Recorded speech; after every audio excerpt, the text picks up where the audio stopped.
Assalamualaikum. Welcome to our online classes from Civilized Education System निगार उर्दू 5वीं जमात के लिए। सफ़ा नंबर 28। बिस्मिल्लाहिर्रहमानिर्रहीम। आज का हमारा उन्वान हज़रत इब्राहिम बिन अदहम रहमतुल्लाह अलैह का कुछ हिस्सा हमने पढ़ा था और कुछ हिस्सा रह गया है। हमने पहले क्या पढ़ा था, यानी उसकी पहली रात का जो वाक़या हुआ और उसके बाद फिर जो दूसरी रात का वाक़या हुआ, दूसरे दिन जो वाक़या हुआ, दूसरे दिन क्या वाक़या हुआ था, क्या बात हो रही थी कि वो अजनबी उस महल में आराम करना चाहता था। फिर उसके बाद क्या हुआ कि अच्छा ये शाही महल है और शाही महल और दरबार है। अजनबी ने कहा ज़रा ये तो बताइए आपसे पहले इस महल में कौन रहता था। मेरे वालिद। आपके वालिद से पहले कौन यहाँ मुकीम था, यानी मुकीम का मतलब होता है रहता था। मेरे दादा। और आपके बाद यहाँ कौन रहेगा। जाहिर है मेरी औलाद। बादशाह ने जवाब दिया। ये सुनकर अजनबी ने कहका लगाया, ज़रा ये तो सोचिए जिस इमारत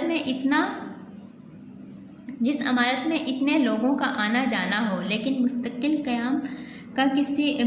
क़याम किसी का भी ना हो, वो सराय नहीं तो और क्या है।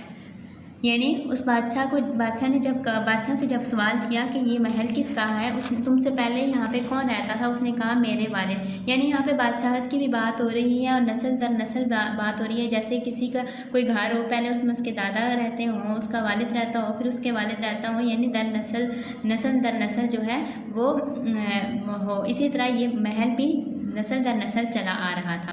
जो बादशाहत, इसमें ये बात हो रही है कि जो बादशाहत होती है वो नस्ल दर नस्ल होती है। जैसे ये जो इस चैप्टर में जिनके बारे में बात हो रही है, उनके पहले वालिद बादशाह थे, फिर उनके वालिद यानी जो उनके दादा थे वो बादशाह थे, और आने वाले मुस्तकबिल में उनकी औलाद यानी जो उनका कोई बेटा हो वो जो है बादशाह का बादशाह हो। ये बातें सुनकर अजनबी हंसा। फिर उसके बाद क्या हुआ कि अजनबी ये कहकर इसी रौब के साथ कदम उठाता हुआ दरबार से निकल गया। बादशाह फ़ौरन तख्त से उतरा, उसके पीछे दौड़ा। अजनबी की गुफ्तगू से बादशाह के दिल की दुनिया बदल गई। उसने फ़क्र का जामा पहना और आबादी से निकल गया।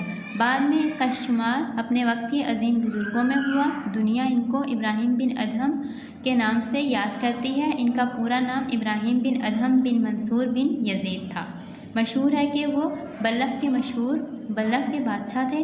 उन्होंने बादशाहत से मुंह मोड़ा और जंगलों में फिरते हुए निशापुर के नवाह में जा पहुँचे।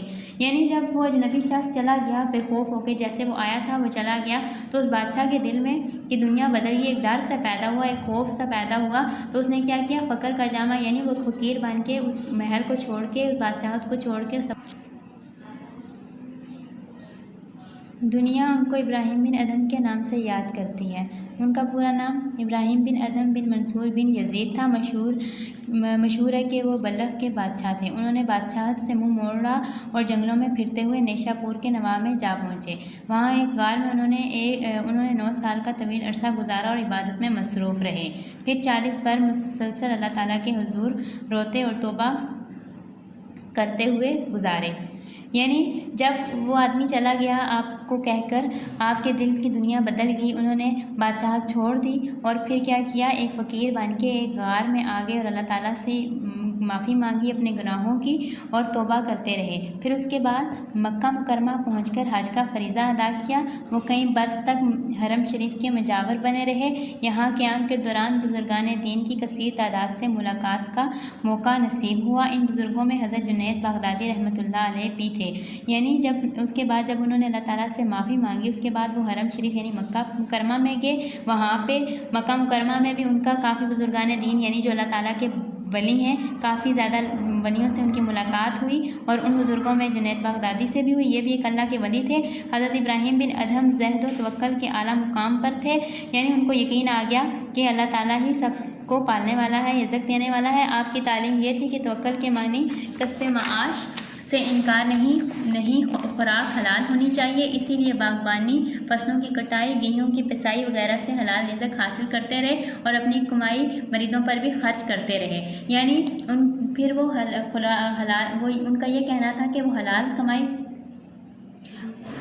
फिर उनका ये हलाल रिज़्क हासिल करते थे और अपनी कमाई मुरीदों पर भी खर्च करते थे। यानी फिर उन्होंने क्या किया कि उनका ये कहना था वो ख़ुद भी हलाल रिज़्क हासिल करते और अपने जो मुरीद थे, जो उनके काम वगैरह करते थे, उनको भी देते। हज़रत इब्राहीम बिन अदहम का ये कौल मशहूर है कि गुनाह करना हो तो ऐसी जगह निकल जाओ जहाँ तुम्हें खुदा ना देख रहा हो। मैं उम्मीद करती हूँ कि आप लोगों को इस सबक की समझ आ गई होगी। इंशाअल्लाह अगला सबक हम फिर पढ़ेंगे। अल्लाह हाफ़िज़।